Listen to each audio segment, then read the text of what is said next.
Warsaw Week is something we do for the second year now. It is an event where we try to highlight the important relation between the United States and Europe from focusing on a Central European perspective. And of course, this year we're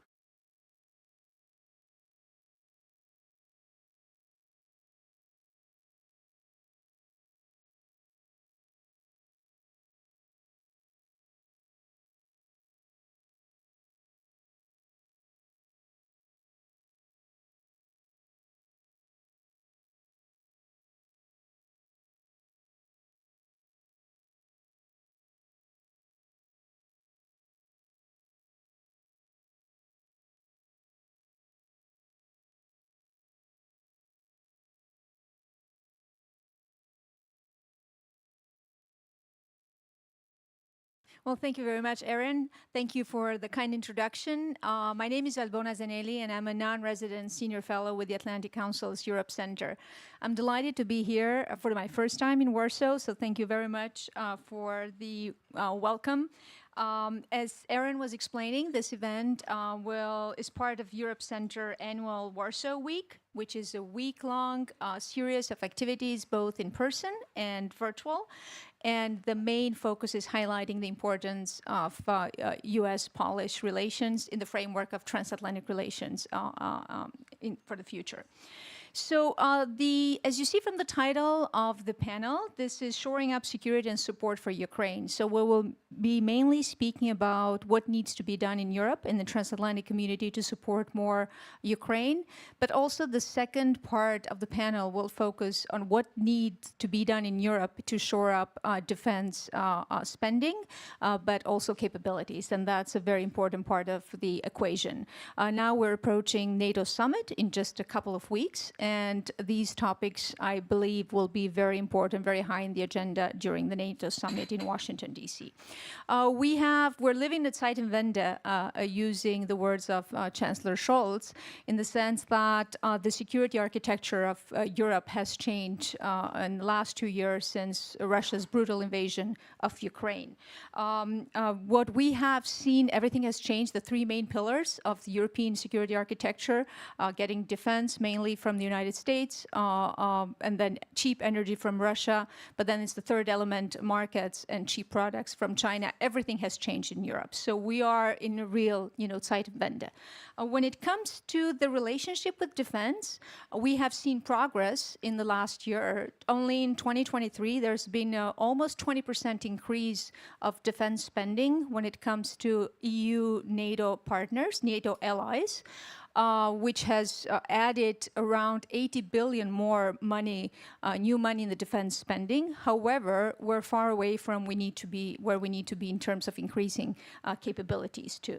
So the defense industrial base is still significantly underdeveloped, or is under development. We'll see what are the main areas that we need to focus to make it a success story. And then with the fact the United States is pivoting, or the narrative is pivoting more into the East, it's key to strengthen the European defense capability. So it's a critical goal. So with that, and as you'll see, we'll unpack a lot of questions in this panel. We have here a very expert panel. Colonel Dariusz Komorowski, he's the Deputy Chief, International Military Commitment Branch at the General Staff of the Polish Armed Forces. Thank you for being with us. Our very own Ambassador John Herbst. He's the Senior Director of the Atlantic Council's Eurasia Center and former U.S. Ambassador to Ukraine. Ms. Olena Chibuk, she's the Counselor of the Embassy of Ukraine in Poland. Good to see you again here, Olena. And Mr. Piotr Marchuk, he's the Co-Chair of Defense and Security at American CHAM Poland, and the Senior Sales Director of Defense and Space at Honeywell. Well, thank you for being with us. I'm looking forward to discussing those main topics. Just before we get started, a few housekeeping items. Would love to hear your questions both in person and virtually, because we have a virtual audience. For the virtual audience, you can submit your questions at ask.ac.org. And also you can follow us on social media, Twitter at AC Europe. So let me really, start with the questions. We'll start with you, Colonel Komorowski. As I mentioned, we're approaching NATO summit. We're expecting some important deliverables from NATO summit. So what are your expectations? Let's say, what will be the main priorities for Poland? What would you like to see as the main deliverables from the NATO summit? Yeah, answering this question, let me say first, it was already mentioned by the president during B9 meeting last time. And from the Polish perspective, the main issues which we would like to be fixed during the NATO summit are first of all, bringing Ukraine closer to NATO. This is the first issue which we would like to have there. What else? Of course, the deterrence and defense posture and executability of the plans. This is the most important issue for us, for Poland as well. Not only for Poland, but also for the Baltic states, Finland, I think, and other Eastern flank countries. And these are those two most important issues from my perspective. Then I would like to follow up. What is Poland's role in the alliance in terms of regional security, in terms of regional capabilities? Poland has been one of the countries that has supported more Ukraine in the last 2 years. Yeah, Poland is in the very important place in Europe. So we in the eastern flank of Europe. And we are the bordering country to both Belarus and Russia. And of course, we are the main country where the reinforcement to 3B countries will go through. So we need to keep this line. This is the first issue. We need to prepare the logistic support to be delivered there if necessary. And we most probably, this is what everybody thinks, we will be the first responder if something happened there.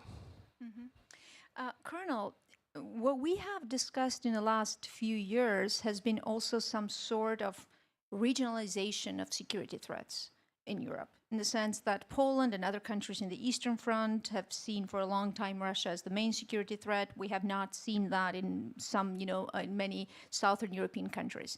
Do you feel that there is more synergies now inside Europe in terms of, really working more in boosting also European defense modernization, also when it comes to the potential threat coming from Russia? Yeah, we can, due to the diplomatic pressure, I suppose, we can see that there are more countries who see and follow what Poland said many years ago, because Poland said this from the very beginning, that it will be the problem, and no one trusted us, no one wanted to believe that it could happen, but it happened. And now there are more countries who see this threat and follow the, let me say, NATO rules of spending at least 2% of GDP for the defense. And not only this, they are also buying new equipment, getting their armies stronger and stronger. And let me say that they also want to support Poland. Well, thank you, Colonel. Ambassador Herbst, again, I would like to start with you with a question on the Washington NATO summit. Colonel Komorowski spoke about the need to bring Ukraine closer to NATO and defense and deterrence posture in Europe. According to you, what ideas should the Europeans bring to the table to signal the commitment of the European NATO allies to NATO, to the alliance? There is, I think, an opportunity for a positive NATO summit next month. But I say only an opportunity. I'm not prepared yet to call it a probability of a positive NATO summit. There are three large dimensions to success. And I would say a strong step forward in two of them would mean a successful summit. One is the force posture in the East, which I think may well see some progress. The second is the NATO-Ukraine relationship. And to be frank, I think we're not going to see much forward on that subject. And I've been working with a lot of my friends and colleagues, including Ambassador Fried, since August of last year to see if we can manage something in that area. And while it's possible that the memorandum to the president that we produced in October of last year that suggests offering an invitation to Ukraine to begin accession membership talks may happen, the odds of that are certainly less than 50%. Now, the third area where I think there's a greater chance of a step forward is in boosting Ukraine's defense capability. You had some interesting things happen in the run-up to the G7 summit. And to crystallize the most important, President Biden said in a joint press conference with President Zelensky regarding air defense systems that he, Biden, thought that in the near term, near future, not defining that, we would see the shipment to Ukraine of 5 Patriot batteries. Were that to happen in the near term, which I would define as the next 3 months, and with some evidence of that at the Washington summit, that would be enough for me to stand up in my seat and applaud wildly. And I'm saying that there's a decent chance that will happen. There's also some talk, and I'm less confident of this, but I think it's certainly possible, that we may see, in fact, an F-16 in Ukrainian hands by the summit. And that would also be a very good thing. So, you look at the 3 areas. If we get some progress on the force structure in the East, and we get something of the kind that I just mentioned on arms to Ukraine, I think we can consider the summit to be a real success. Well, thank you. We were discussing that really the Europeans need to boost their production capabilities and modernization of their armed forces, and we know that that will require larger investments for the Europeans. So, if we think about the immediate goal of supporting Ukraine, and then the larger the large investments for long-term for modernization of European militaries. What do you think is the right mix there? I may be an incorrigible American, but it seems to me if there is going to be strong Western security, we need to see leadership from the United States. So I start my answer to your question by saying we've seen, I would say, not particularly strong efforts in Washington to deal with the problems revealed by Moscow's big invasion of Ukraine. And in one sentence, the problems revealed by Moscow's big invasion of Ukraine is that the West, led by the United States, does not have nearly enough war materiel to deal with a great power war. If we find ourselves in a confrontation with Russia or China, we don't have enough bang to easily prevail in that confrontation. So we need to see strong steps in Washington instead of half or quarter steps to increase Americans' arms production. That's one. 2, to now directly answer your question. There's been a lot of talk in Europe and the United States about building up arms production in both places. So clearly, if Europe wanted to get ahead of Washington on this, as they have on sending more lethal weapons to Ukraine, that would be a wonderful thing. And it would encourage the Biden team to do more in this field, which they most definitely should do. We've seen a cynical game played by J.D. Vance who is trying to make sure American aid to Ukraine ends, which would be obviously a historical tragedy for Ukraine, but a major geopolitical defeat for the United States, by saying we don't have enough arms to send Ukraine. Now, he may not be wrong on that specific point, but if he were a serious statesman, he would be doing everything he can to boost American armed productions. Because again, if we stop sending bullets to Ukraine tomorrow and don't increase our war material production substantially, we're going to be caught short if a crisis comes either in the Western Pacific or involving the United States and Russia in Europe. Well, thanks, Ambassador. There has been this, talk or narrative somehow regarding the West support on Ukraine that's been too little and too late. Do you agree with that, first?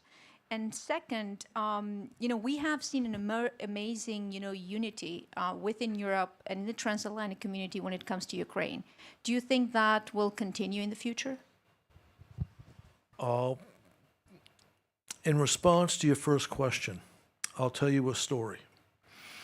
On December 30th, 2021, a group of experts that we organized, including Dan and about 35 others, published a memorandum to the president, which said that you have shown real leadership rallying the West to the possibility or probability of a massive Kremlin invasion of Ukraine.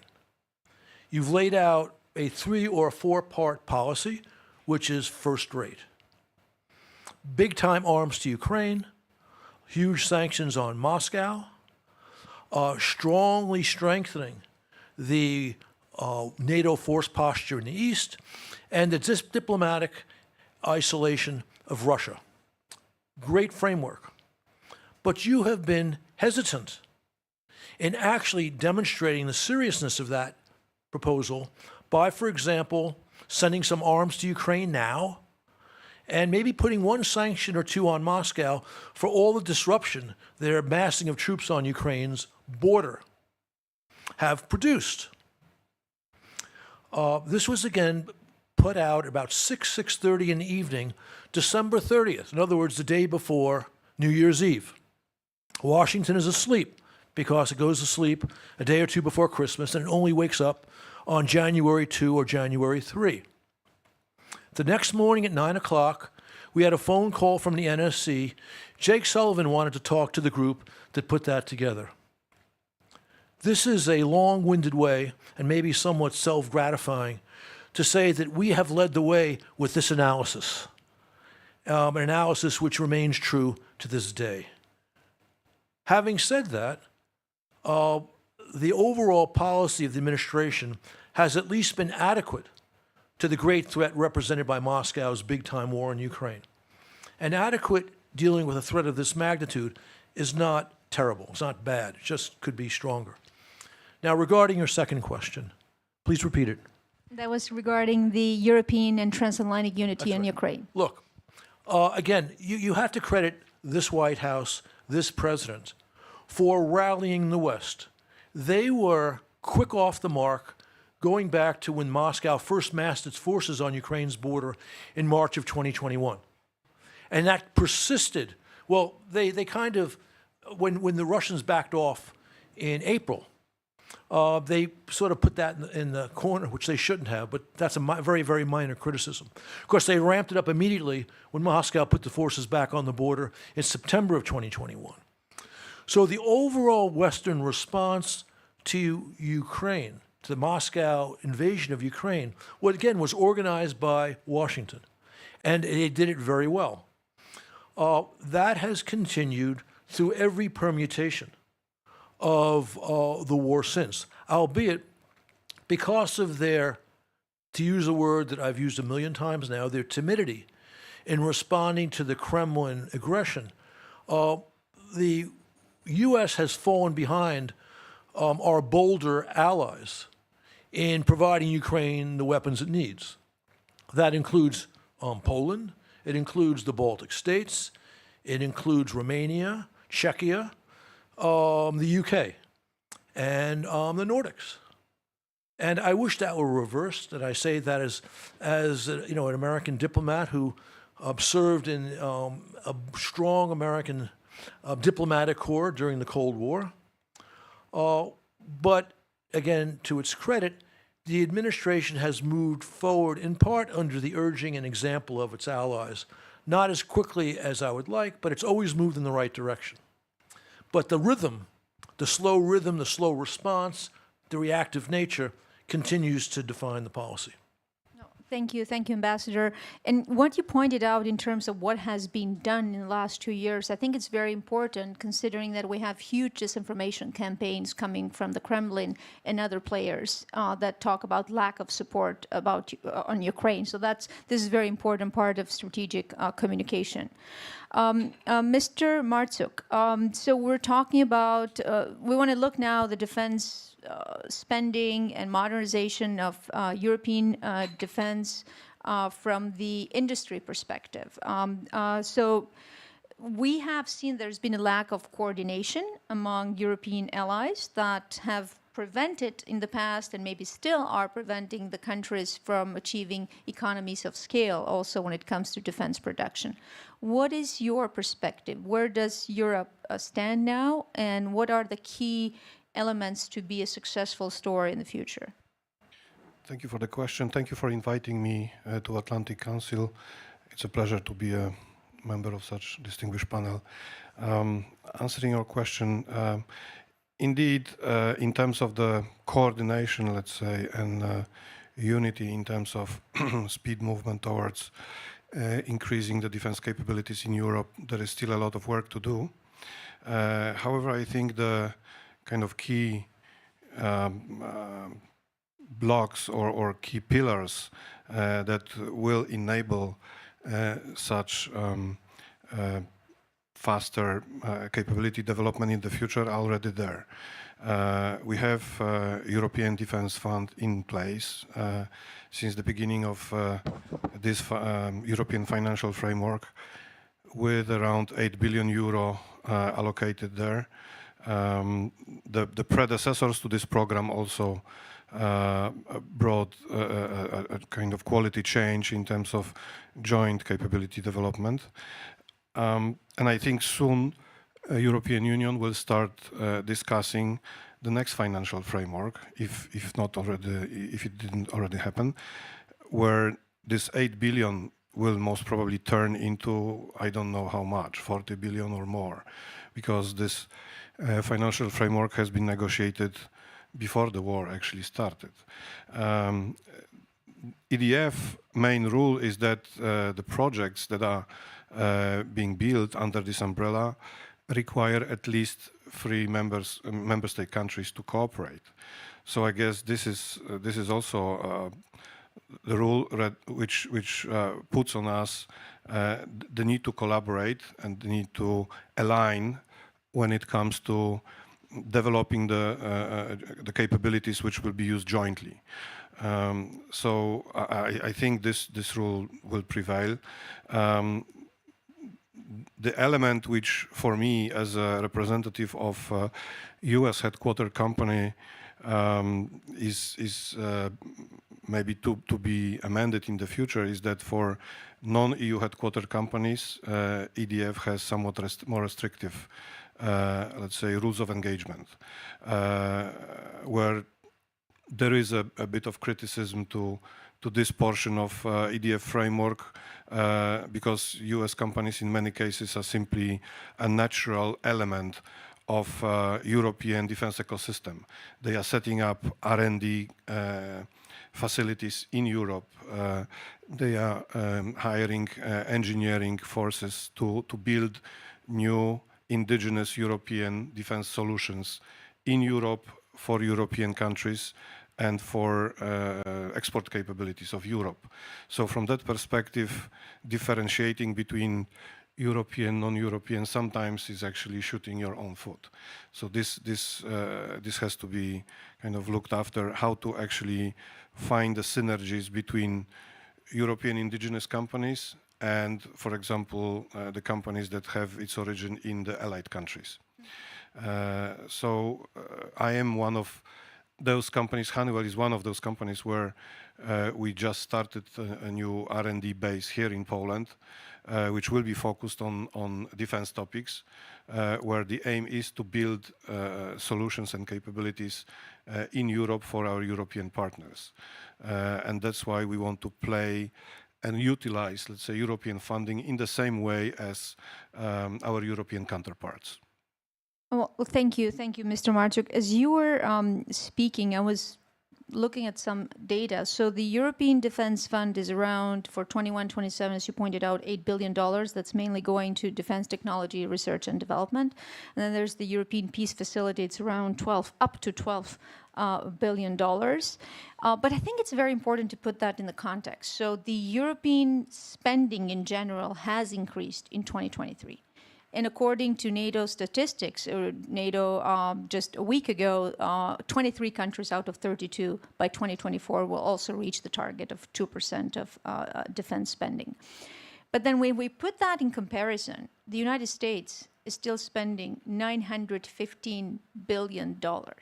So it's very important to really, I mean, we're talking about billions that are going to be spent, but first, are there enough money that going into research and development and peace facility? And the second question that I have for you is, there's a lot of talk also now regarding avoiding the duplication of EU efforts with NATO efforts. So from the defense industry perspective, how do you see EU-NATO cooperation? I'm thinking, starting with your first question, obviously in terms of the funding pot, it is not enough. That's why I said we are starting slowly. Some initial, let's say, building elements are there to build on that in the future. In terms of NATO-EU relation, I think, my opinion, NATO should be the driver here and should be much more, let's say, involved in setting up the directions. Ultimately, NATO are much closer to what we call in business terms end user, which means military forces. And they are ultimately using the equipment, cooperating between the armed forces of different countries and deliver, let's say, would have to deliver unified activities in the field. So from their perspective, this let's say, alignment should happen much faster than it happens right now. Then moving on to the business side of the equation, yes, it starts with R&D. The second big leg, let's say, of this activities is just procurement of existing platforms, which we see is happening much faster than, let's say, 5, 6, 7 years ago. This is reflected in the GDP level. However, I would say a lot of this spending is debt that will have to be covered somehow, and there is a question mark how it will be covered. And then the last element that I want to mention, which is in many cases forgotten in the whole picture, it's not enough to buy a defense platform or new capability. The same equally important element of it is to ensure that sustainment, maintenance, repair and overhaul of the particular platform is also secured, which unfortunately is not happening with the same speed as purchasing of those platforms. And 10 years ago, when we had still global supply chains, this sustainment could be in a completely different place of the world. We know that after COVID and after the war started, it's not anymore the case. Such sustainment needs to be organized here, as close as possible, in order to, let's say, speed up whenever the equipment is, there is a failure, it has to be replaced and going back to the front line. So these things need to be taken care of extremely, let's say, fast, the same fast as we see the purchasing of the new platforms. Well, thank you. You mentioned the need for joint procurement, collaborative procurement. According to some data, the target for the European Union to do joint procurement is 35%, and it really lacks in stark contrast with the heavily integrated European companies in the European single market. So why is that happening with defense? Because at the end of the day, it's also about competition. It's about competitiveness also of European companies. One quick thought that comes to my mind immediately. Obviously, defense as the topic, as the area, hasn't been the topic in hands of European Union to manage from the beginning, let's say, of European Union. It is this thinking is changing right now, yes, because we see emerging threats from Russia. So I think this lack of coordination is partly because, simply speaking, the defense topic was so far mainly in the hands of member states and was not coordinated to the same level as a single market at the EU level. Well, thank you. So maybe really it's time to bring in the conversation of the competitiveness or European economic security to bring the defense sector as part of that conversation. That will be important. Olena, we're talking since the start of the panel about Ukraine and the importance of supporting Ukraine. So I would like to get your perspective. You're residing here, working at the Ukraine embassy in Poland. And I'd like you to tell us a little bit more about how you have seen the European defense evolve over time, over the last 2 years, but also support for Ukraine. So I'd like to get the Ukrainian perspective in the panel.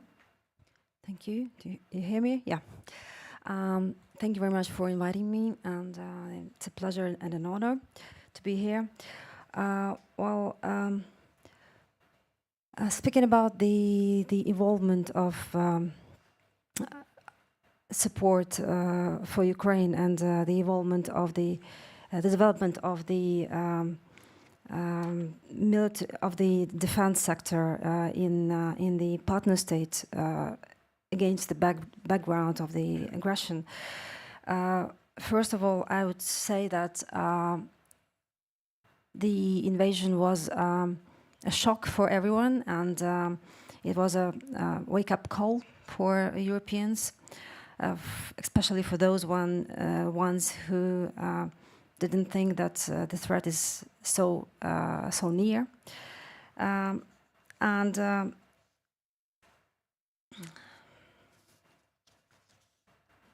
Just a moment. Well, actually, nobody was really expecting that. Both, I would say, even in Ukraine, nobody was really thinking there will be this large-scale invasion. Sure, yeah. Of course, we had some alarms before, as Ambassador Herbst said. But Poland, along with Baltic states, they sounded the alarm first, and they increased the defense spending even before the invasion, and they started to modernize their own armies. And in the first months of the war, those countries provided Ukraine with perhaps their full stocks of Soviet-type weapons. And Ukraine very much benefited from that assistance in the beginning of the war. It was really a lifeline for us. But when our military men underwent training and became familiar with NATO equipment and weapons, we started to receive modern weaponry, of course. And since February 2022, Poland has provided $4 billion worth of military assistance to Ukraine. And in fact, Estonia, Latvia, Lithuania, and Poland appeared to be the biggest suppliers of defense items to Ukraine in terms of GDP share, which showcases that those countries perceive the Russian threat to the fullest extent. But another East European neighbor, Czech Republic, has also shown a remarkable will by launching the known initiative to provide Ukraine with 800,000 artillery shells. And President Pavel has tabled very sound proposals to ensure Europe's defense, that is, to immediately increase defense production and to enhance the combat capabilities of the European armies. Also in Ramstein, we have got, there are already 8 capability coalitions in support of Ukraine. And it goes without saying that not only they contribute to the Ukraine's defense, but they also help take stock and analyze the Europe's defense capabilities. So, to conclude, we have seen groundbreaking developments since the invasion in terms of European involvement of European defense. So this is greater defense spending, development and use of the European Peace Facility, which is de facto the EU defense funding and procurement mechanism, as well as development of the EU's new defense industrial strategy. And also I would like to mention that Ukraine is very much in this strategy, which is a very optimistic indicator that Ukraine is already in the family of European nations. However, I would say that perception of Russian threat is not the same across Europe, and this different perception unfortunately stands in the way of shaping this consolidated position of the EU, both regards the resolute defense support for Ukraine and the need to strengthen Europe's own defense capabilities. Well, thank you, Elena. And Ukraine has gone through also tremendous reforms that have brought the country closer to Euro-Atlantic institutions. I think just today, Ukraine and Moldova opened the negotiations with the European Union. That has been remarkable in such a short time frame. So congratulations for that. Let me ask you another question that's often discussed. It's the question of what does victory look like? And in many conferences, what I hear is that is for the Ukrainians to decide. So I want to ask you this question. What does victory looks like, and how important that will be for the security of Europe? Because we have to take also in consideration that at the end of the war that Ukraine will win, Ukraine will have one of the biggest armies in Europe. So that will be important for the security of the continent. Sure. The state under the aggression, of course, has a full-fledged right to decide what are the conditions for peace and what is peace as such. And I've heard many times the notion of winning the peace. But before winning the peace, I think that we should put winning the war in front of building the peace. And winning the war means winning the war on the ground. We do need to do that on the ground.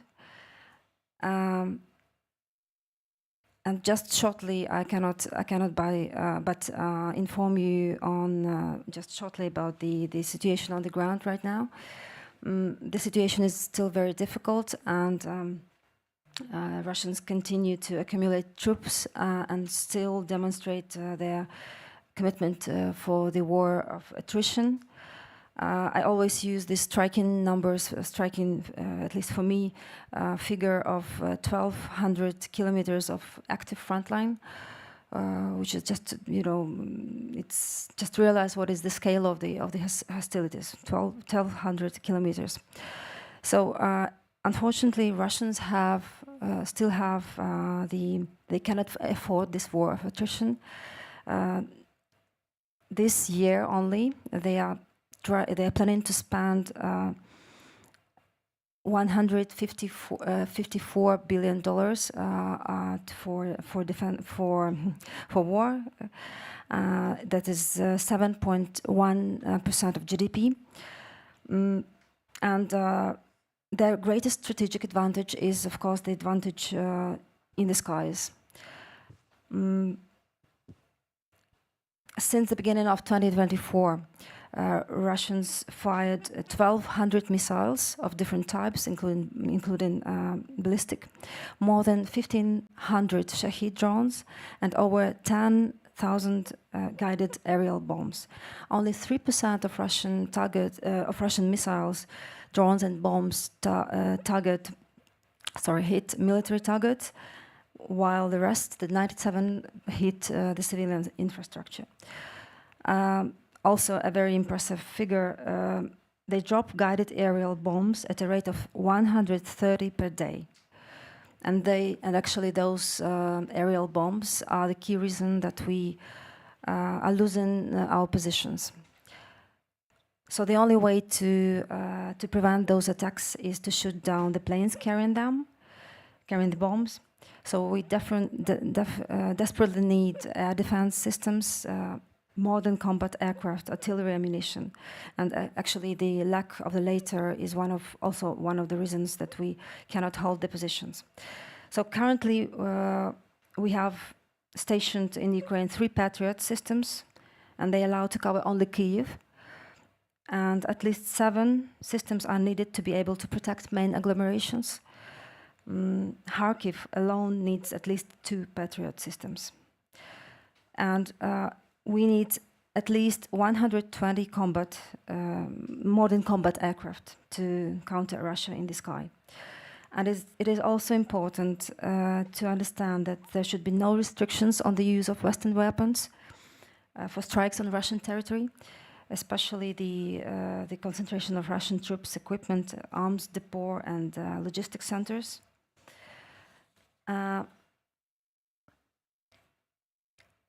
Elena, thank you for this update. So maybe, yeah. So if I would just, it's important for me to Please. mention.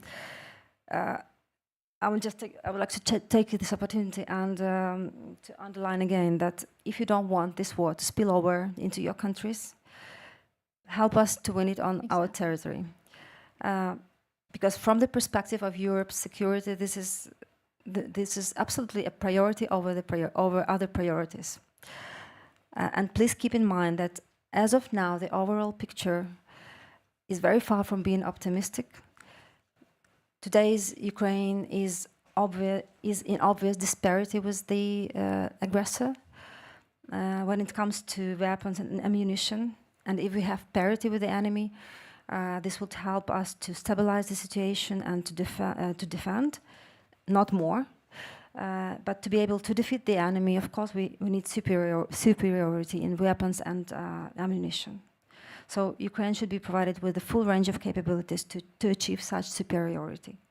And also important point, I'm sorry, I'm already finishing. There should be no fear of escalation. 2 years of war have shown that Russia never escalates when modern weapons are delivered to Ukraine. And also do not fall for Russia's nuclear bluff. It's really a bluff because the use of nukes won't improve Russia's military or political stance. It will lead to instant defeat. And by using nuclear weapons, Putin will face very serious political risks, and he understands that. So this is what we need to win the war. So more and faster. Yeah, that's exactly, and that's what Ambassador Herbst also mentioned. Well, and if we are talking about to win the peace, for us means first to expel the aggressor. Yes. Second, to restore our territorial integrity. Third, to bring the aggressor to justice. Fourth, to be strong and capable enough to prevent any further aggression. And fifth, to be an integral part of the EU and NATO. Absolutely. Thank you, Elena. We have about a little bit more than 10 minutes to take questions. So please, if you'd like to raise your hand for questions in person. I already have 5 questions from our audience virtually. So I'll start with the last one, which is, what's the future of transatlantic security, especially in this critical election year? We had elections for the European Parliament here just a few weeks ago. We'll have more elections in European countries this year.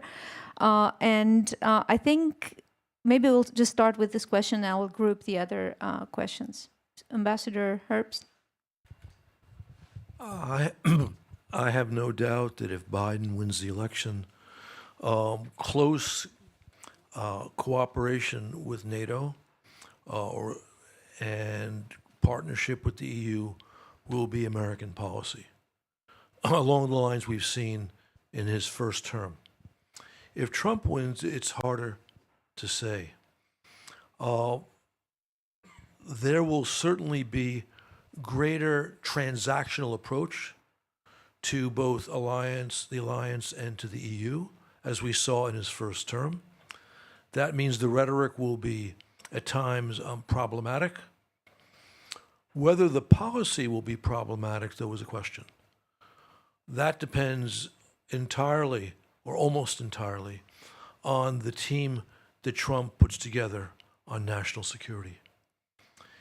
We know some of the names, the top people in Trump's campaign for national security include Robert O'Brien, who's essentially very sound in my judgment, John Ratcliffe, who is not bad, but former deputy head for national intelligence, the DNI, former chief of staff to Trump, former congressman, Ratcliffe, who is not wonderful but not terrible. And then a name that just drives people crazy, at least a little bit to the west of here, Rick Grinnell. And also Mike Pompeo, who's not part of the Trump campaign, remains in close contact with Trump, but he's also, in my judgment, sound. Although, well, I'll leave it at that for now. But we don't know if those folks wind up comprising his team. His policy may look like his first-term policy, which, while, again, in terms of rhetoric, at times problematic, in terms of policy, quite manageable. The loudest voices in Trump land say you're not going to see a policy like that if Trump wins the White House. But those same voices were strongly against the aid package for Ukraine, which would not have passed if Trump had not provided a measure of support to Speaker Johnson. So if Trump wins, hold on to your hats. It's going to be a somewhat wild ride. We don't know if it's going to be a ride in the wrong direction or simply a ride kind of in the right direction with lots of ups and downs. Thank you, Ambassador. Colonel Komarovsky, I have a question for you. This is related to the European Union Next Commission and the support for Ukraine. And then it follows with the question of should the idea of a defense industry commissioner deserve more consideration? It's a pretty political question, the first one at least. But for me, it doesn't matter who will be the commissioner, and if he just try to develop the European defense industry or do more than it's done now, it will be okay for me. Well, thank you. We have three questions on the defense industry. So the first question is talks about witnessing increased momentum in the EU behind new defense initiatives. So the question is there enough political will at the member state level in the European Union? And should the EU ensure its own domestic defense firms to remain competitive in the market?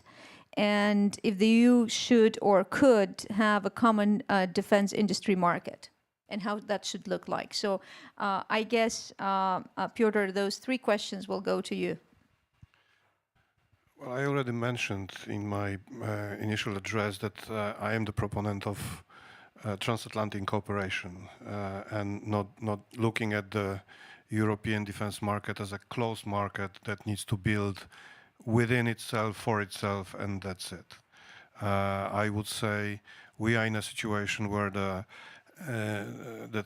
threat that comes from a Russia invasion, yes, it is here local and very visible in Central Eastern Europe, but it has its global dimensions, and therefore such a global address of this problem is required, also in terms of industrial cooperation. And because I I represent part of the US, let's say, market existent in Europe, investing in Europe, developing European solutions. Therefore, I see this cooperation as a really fruitful one that has to be cherished in the future. So that's my point. Having a European Defense Industry Commissioner, will it make it easier for the United States to foster this collaboration, transatlantic collaboration? Well, that's once again a pretty political question. Probably depends on the person that will take this position. It also shows the willingness of the European Commission to raise this. To raise the topic, yeah.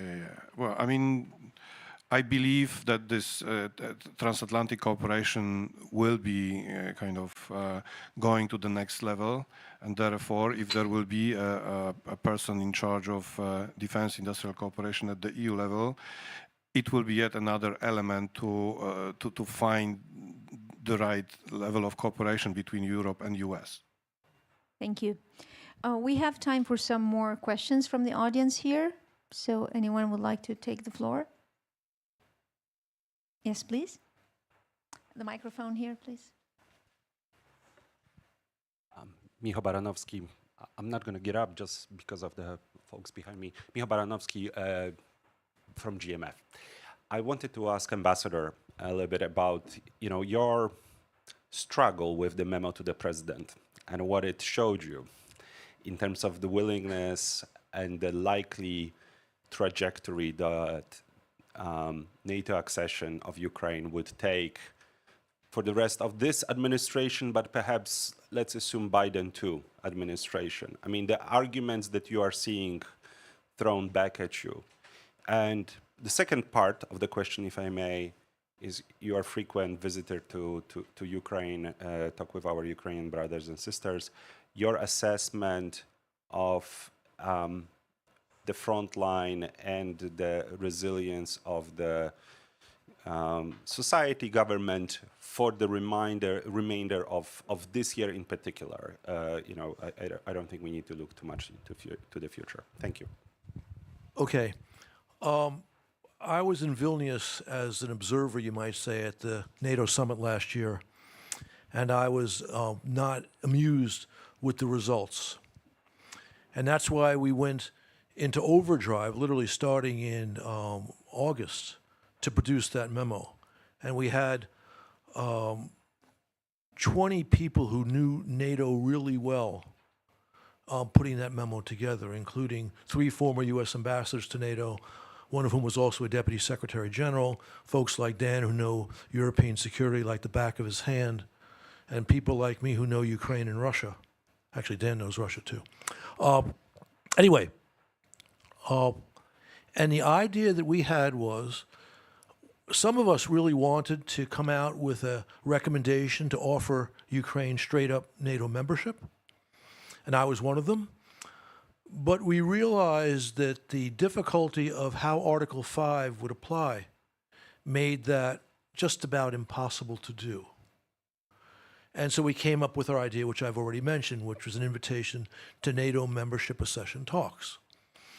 And we knew the administration would not like it for the reasons that their approach has been consistently timid since Moscow's big invasion. But our thought was that over time they could come to embrace it if, in fact, the East Europeans with Ukraine stood up in the run-up to the Washington summit the way they did in the run-up to the Vilnius summit. But that didn't happen. We went to Ukraine a couple of weeks after we presented that paper to the administration. And while they welcomed the paper and said, go forth and proselytize, they did not want to get behind it. We came here as well, and we heard the same thing. Basically, the only country that was willing to push was, not surprisingly, Lithuania. And so we had no real leverage on the administration. And therefore, this proposal did not go very far. So basically, we thought this was dead in the water come March, April, a few months ago. But then we found in conversations with senior members of the administration that, well, maybe they thought this was manageable, which is why I said in my introductory remarks that it's conceivable this could wind up being part of the summit deliverables. But I would put that in the range of 25%, not higher. So that's in response to your first question. Response to your second question, I'm a little bit less pessimistic than my Ukrainian colleague about the situation on the battlefield. I've said since before the Russian big invasion that as long as American support is no less than it is, ultimately Ukraine would win this war. And I stand by that analysis. There was a period where even I, in, say, March and early April of this year, began to wonder if the United States would be able to maintain its current level of support. But the answer to that turned out to be, yes, we were able to. So the aid package passed. Johnson did the right thing. Trump enabled it. And almost immediately on the battlefield, that was felt. One, Ukraine stopped rationing equipment. Two, to its credit, the Biden administration was prepared, once passage of that bill occurred, to get stuff to Ukraine quickly, and it did. So that was part one in an almost immediate change of the correlation of forces, to use a still useful old Marxist concept. And point two was the decision, led by the Europeans, alas, not the Americans, to allow Ukraine to use their weapons to strike Russian military targets inside of Russia. And as a result, basically the Russian advance has ceased. We've seen the besieging of, several hundred Ukrainian forces in, I'm forgetting the name of the town, Vovchka? No, that's close, but not. Thank you, yes. And we've seen basically a stall of the Russian offensive. The Russians continue to push because they're afraid their position's only going to weaken. And I think that's probably smarter on their behalf. But it's clear they don't have the oomph to make a breakthrough. They made some progress from their point of view, starting late last year, the seizing of Avdiivka, which can be blamed first on the Republicans in the House, but also on the Biden refusal to send F-16s and the ATACMS until, well, I guess we agreed on the shorter range ATACMS late last year and the longer range ATACMS in March, but Avdiivka fell in January. But I think the situation on the battlefield has gotten better. As long as we don't have an election in Washington which leads to a cutoff of American aid, I think it'll be okay. But again, if Trump wins, it's going to be a wild ride. If Biden wins, we'll see more of the same.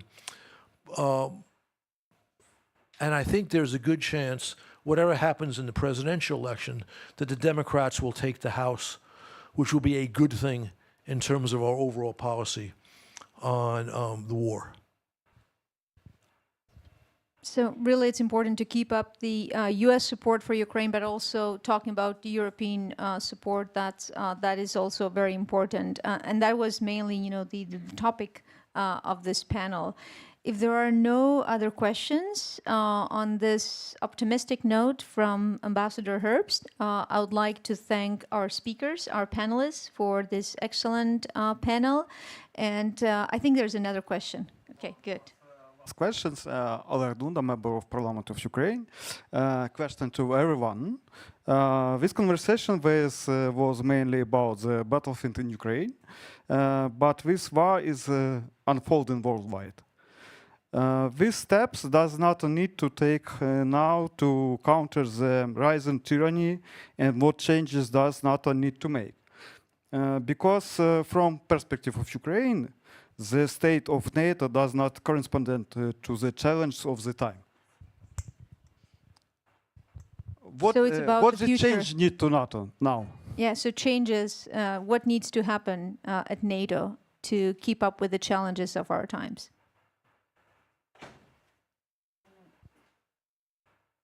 I think, it was mentioned. A couple of proposals were brought here.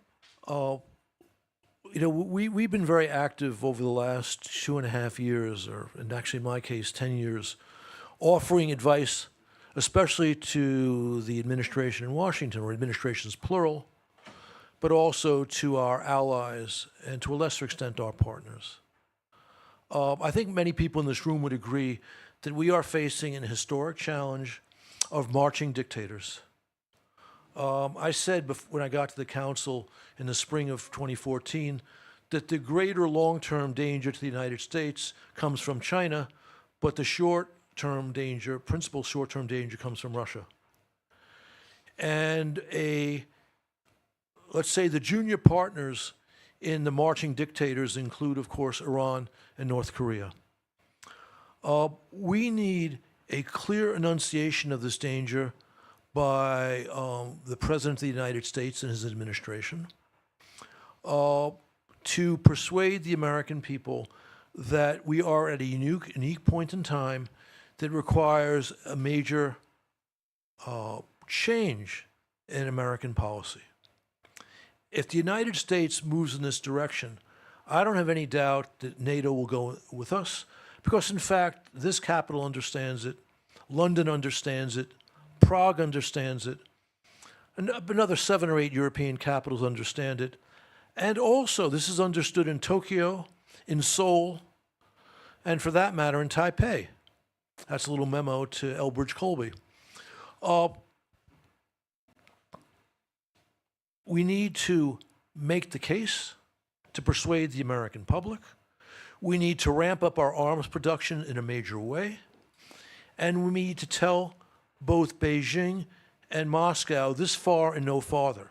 And actually, for that matter, Moscow, you're going to be moving eastward, especially in Ukraine. Sadly, we've seen a reluctance in this White House to do it.